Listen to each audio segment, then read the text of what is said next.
ఈ సమ్మర్కి grape juice ఎలా చేయాలో చూద్దామండి. ముందుగా దీనికైతే మనకు కావాల్సింది గ్రేప్స్. ఇలా మంచి గ్రేప్స్ తీసుకుని వాటిని శుభ్రంగా మీరు వాష్ చేసేసుకోండి. ఇట్లా మంచినీళ్ళలో వేసి శుభ్రంగా కడిగేసుకుని తర్వాత దీనికి మనకు కావాల్సింది ఏంటంటే కొంచెం మిరియాల పొడి, అలాగే తేనె, కొంచెం ఉప్పు కావాలండి. దీన్ని ఇలా శుభ్రం కడిగేసుకున్నాక ఒక మిక్సర్ జార్లో ఈ గ్రేప్స్ వేసి వాటర్ పోసి బాగా బ్లెండ్ చేసేసుకోండి. బ్లెండ్ చేసుకున్నాక దీన్ని ఏం చేయాలంటే మనం వడగట్టుకోవాలండి. ఫిల్టర్ చేసుకుని దాని తర్వాత దీన్ని ఏం చేస్తారంటే ఈ ఫిల్టర్ చేసుకున్న జ్యూస్లో ఇప్పుడు తేనె కలపండి.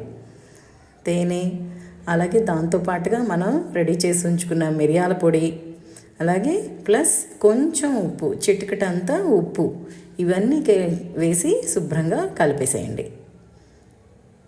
ఇవన్నీ వేసి శుభ్రంగా కలిపేసేసి ఇది ఇప్పుడు మనం గ్లాస్ జార్లో వేసేసుకోవచ్చండి. తాగడానికి ఒక మంచి గ్లాసులో పోసుకుని అంతే, మనకి గ్రేప్ జ్యూస్ రెడీ అయిపోయింది.